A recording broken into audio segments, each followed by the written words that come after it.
嚟到第二日嘅行程啦，我哋繼續玩 Grand Centrepoint Space 酒店啦。另外呢，聽日第三日呢就會轉去市區曼谷嘅 Grand Centrepoint Prestige。未訂閱我哋妙想天開嘅朋友仔，盡快訂閱讚好啦！我哋係會 share 好多唔同嘅親子旅遊嘅資訊嘅。好，事不宜遲，我哋第二日一早呢，就當然食返 Grand Centrepoint Space 嘅自助早餐啦。佢自助餐呢，非常之豐富，好多唔同嘅品種，中式、日式、西式、泰式，唔同嘅早餐都會有嘅。真係睇到人哋眼花繚亂，無論嘅泰式河粉啦、海南雞飯、中式嘅蒸包點、燒賣、西式嘅火腿、腸仔、煙肉、煎蛋，呢啲通通都會有。日式嘅壽司啦、飯團啦，呢啲都會有嘅。所以呢，就好多唔同類型嘅選擇，同埋呢，佢間中都會換下款嘅喎。有時海南雞飯啦，有時可能係叉燒飯啊等等。咁最特別呢，佢呢度早餐都有雪糕食嘅。基本上呢，你食完個早餐之後呢，午餐基本上呢都飽到食唔落啊。呢個早餐呢就非常之豐富，所以嚟到呢間酒店呢，就必定要點佢嘅早餐啊。食飽包早餐之後呢，我哋就去玩呢個 Playroom 啦。咁 Grand Centrepoint Space 酒店嚟講呢，分兩層嘅 Playroom， 下層呢，只要俾啲細啲嘅小朋友，上層呢，就係個遊樂室，俾啲歲數比較大嘅小朋友啦，好似話飛鏢啊、揸車呢啲都會有嘅，所以好多小朋友呢都喺度玩啊。當然唔少得嘅就會有去其他，譬如話呢度都會有啲桌遊啦。望出去風景呢，就係水上樂園嘅景色啦。後邊呢邊呢，就會有啲氣展球啦、PlayStation。行前啲就再會有桌球台添，同埋彈珠機。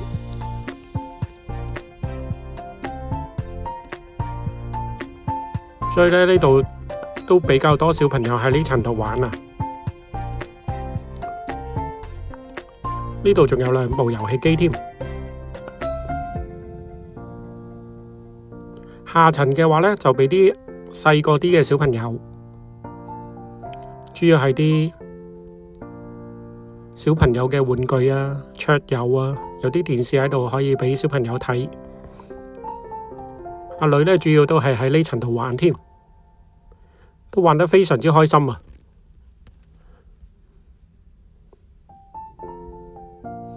佢定時呢都會有啲小手工班嘅，可以喺度參加啦。但係一定要預早登記啊，因為呢佢都好受歡迎，好快就會滿額㗎。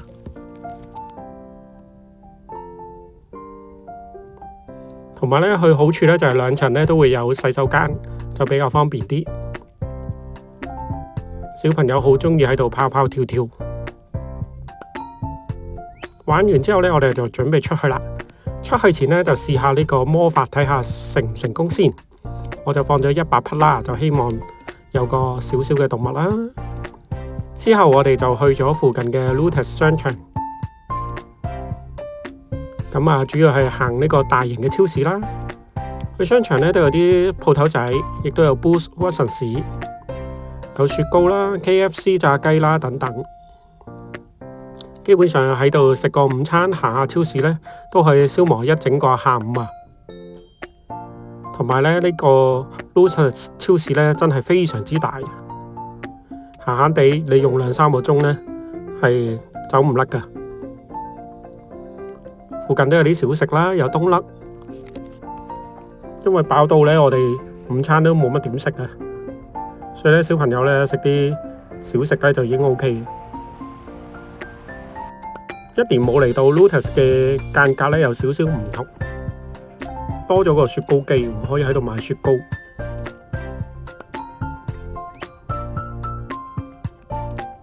當然亦都會有好多唔同嘅手信啦。榴蓮好平喎，139匹，唔知係1公斤定係1個呢？望落啲價錢咧都好平喎。哇！仲有最出名嘅醬啊，芝士醬嗰啲。我哋喺度都行咗大概2個鐘度啊，因為又可以喺度買下衫啦，買下薯片，買下啲零食，都幾好行。同埋最抵呢，就係有8匹嘅雪糕啊，圍起嚟即係2蚊港紙就有杯雪糕啦，所以非常之啱啊仔啊女。仲有大大包嘅零食啊，都40幾50匹嘅啫，一大 pack 啊！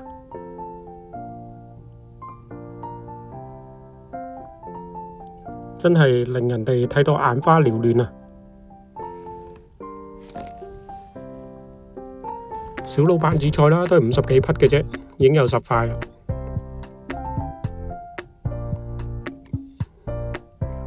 呢個榴蓮賣咗400幾匹啊，但係好多啊，好大嚿啊！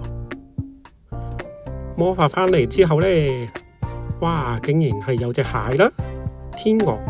同埋有2隻象，都好有心思啊！夠擺得，估唔到呢個魔法係真係成功嘅。執房嘅同事呢，真係會幫你整啲小動物啦。阿仔阿女都覺得好開心。好啦，我哋換衫就落去玩水啦。最主要咧都係玩返呢個漂流河啊！但今年嘅水質呢，真係差少少，比較渾濁啲，唔知點解呢。我哋喺度都玩咗好幾個圈嘅漂流河，基本上年嚟呢都一定要玩幾次，因為呢就實在太吸引啦，呢個水上樂園。而晚上呢 Grand Centre Point 呢個景色呢亦都係好鬼靚喎。對面呢就係有一個新嘅商場仔。穿過去呢個Again嘅商場之後呢，就會去到 Terminal 21。我哋想去準備食晚飯啦，非常之方便啊！樓下呢就係飛機夜市。我哋去咗一間日本嘅餐廳食拉麵啦，食咖喱豬扒飯咁樣，價錢呢都非常之實惠啊！而且呢係味道都唔錯㗎喎。好似呢個牛柳粒飯呢，都好似200零匹嘅啫。咖喱豬扒飯呢，亦都好平喎。我哋食飽飽之後呢，當然唔少得飯後甜品啦，就係呢個 Dairy Cream 啦。食飽雪糕之後呢，就落去行下呢個夜市啦。呢度呢，就有 Terminal 21下邊嘅夜市。價錢呢就相對性係高少少噶啦，始終係遊客區嘅夜市，但係呢就簡簡單單，而且係方便喎。行完商場落嚟就即刻可以睇得到，所以嚟講呢，我哋都順道行一行啦。佢樣樣都有啲啦，有啲賣乾貨，有啲賣水果、小食都會有嘅。咁我哋都係經過行一行。然之後呢，我哋就返去酒店啦。夜晚佢啲燈光呢，影出嚟呢都好靚喎。Grand Centre Point Space 嘅夜景，佢定時呢好似7點半啊、8點啊都會有啲燈光表現嘅。夜晚嘅水上樂園呢，都有另一番嘅景色。佢啲燈光呢，影出嚟呢係好科幻㗎喎。我哋呢就10點前呢都可以喺呢個遊樂室度玩，譬如玩呢個氣剪球啦。返房呢就開着個夜燈，非常之靚嘅景色。咁樣就完成咗我哋第2日嘅行程啦。一覺瞓醒呢就嚟到第3日啦。今日呢我哋要搬酒店喎，我哋會由 Grand Centre Point Space 呢就出返去曼谷。亦都去住另一間 Centre Point 旗下嘅酒店，景色好靚啊！我哋呢就準備就會 check out 嘅。咁我哋呢都喺返網上呢就訂咗車，咁啊準備喺返芭提雅就出返去曼谷。開車就大概400蚊左右啦。就係一架 SUV 嘅車嚟嘅，咁啊足夠放我哋嘅行李咁樣。大概經過2個鐘左右呢，我哋嚟到 Grand Centre Point Prestige 啊，其實好方便嘅喎。佢喺就市中心，喺碧斯水門同埋喺 Centre Point 附近嘅啫，所以行街買嘢咧就非常之方便。我哋分到嘅樓層呢係26樓，咁同大家開箱睇下我哋嘅房間係點樣嘅先。因為啱啱開咗業呢，都係幾個月嘅啫。知道我生日啊，都送咗個生日大糕嘅佈置俾我啊，好靚喎！望出去呢就係個公園景，咁同埋呢有張生日卡。同埋一個小小嘅糕點都送返俾我哋喎，多謝晒啊！咁呢度呢亦都配置有一張梳化床啦。咁浴室呢亦都係乾濕分離嘅。呢間新酒店呢就非常之靚啊！雪櫃亦都係一罐 Grand Centre Point 嘅擺設，裏邊嘅嘢飲都係免費嘅。仲有啲小食啦、茶包咁樣，全部都係免費嘅，每日會添返1次嘅。下邊就係啲酒杯啊咁樣咯，所以呢食嘢都好方便，洗手間都好乾淨，仲有個浴缸添。玩完一日就可以返嚟浸下浴啦，仲有個燈鏡。個浴室亦都會有淋浴式嘅花灑，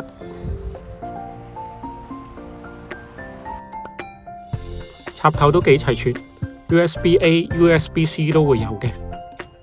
望出去呢係一個馬場景啊，不過而家落緊雨，睇得唔係好清楚啊。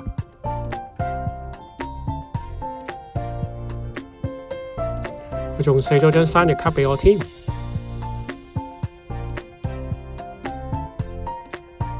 都真係幾開心㗎，收到呢啲少少嘅禮物啦、佈置啦。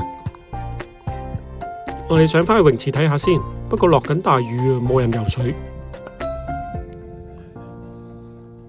燈掣、窗簾都可以喺度控制，非常之方便。但小心喎，床邊呢有個玻璃杯，咁小朋友呢就盡量就攞返走去就好啲啦。當然會有一個好大嘅健身室啦，兒童室呢每日都有唔同嘅活動，但係相對性呢就呢個兒童室呢就相對細啲，但係應有嘅都會有，譬如話氣剪球啦、足球機、飛鏢、彈珠機呢啲全部都會有嘅。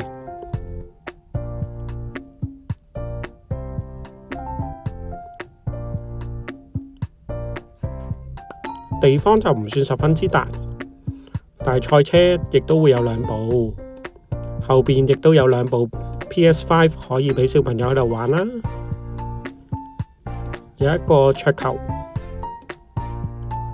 兒童樂園呢邊呢，都啱啲細個啲嘅小朋友喺度跑跑跳跳，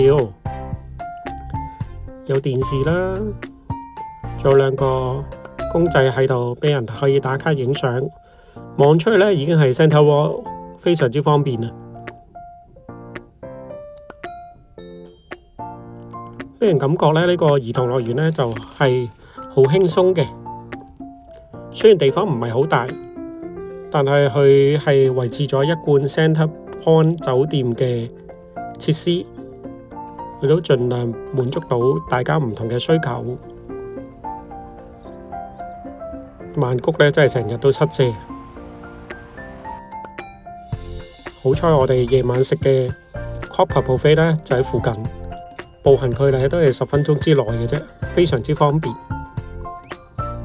所以我哋喺度玩完之後呢，就會直接去 Copper Buffet 度食晚餐。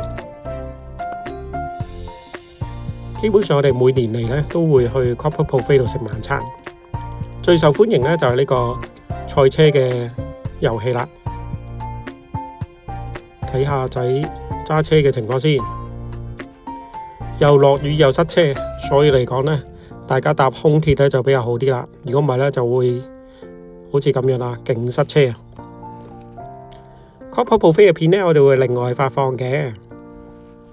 我哋就食完 Copper buffet 之後呢，就行下附近啦。我哋就去咗對面碧斯隔離嘅 Platinum Pool， 一個翻新嘅商場，以前就叫做 The Market。咁我哋去行下睇下 Central World 呢，我哋就都經過行咗一陣，但係好似冇乜嘢啱我哋行，所以我哋嚟咗一個啱啱新開嘅，應該話翻新嘅商場啦。以前叫做 The Market， 而家叫做 Platinum Pool。樓上呢有間 Most 嘅酒店，呢度有個 Even and Boy 嘅飲品店啦，亦都有啲賣化妝品嘅。樓下都有層 food court， 但我哋由於食飽飽啦，我哋就冇落 food court。我哋主要嘅目標呢，就係呢間啦，叫豆腐啊，豆腐嘅 skin care 店。佢好大嘅喎，佢橫跨咗大概2層樓啊，勁大勁多嘢買，無論係化妝品啦、日用品啦，另外啲零食手信啊，亦都會有嘅，仲會有啲 IP 喺度巡遊啦，做到嘅氣氛呢都非常之熱鬧啊！睇過啲價錢嘅話呢，其實如果你話買化妝品呢，喺度買嘅話，我覺得仲平過Big C添。Big C你買手信嘅選擇係會多，但如果你話買化妝品啊咁樣，我覺得呢度買呢都唔錯嘅選擇。位置呢就係Big C隔離嘅啫，就係叫做 Platinum Pool。咁完結咗我哋第2、第3日嘅行程啦，嚟緊我哋會有繼續其餘嘅行程添，同埋會食唔同嘅自助餐，都會陸續介紹俾大家。未訂閱我哋妙想天開嘅朋友仔，盡快讚好訂閱啦！我哋會同大家繼續分享唔同嘅親子資訊。多謝晒大家，下次再見，拜拜。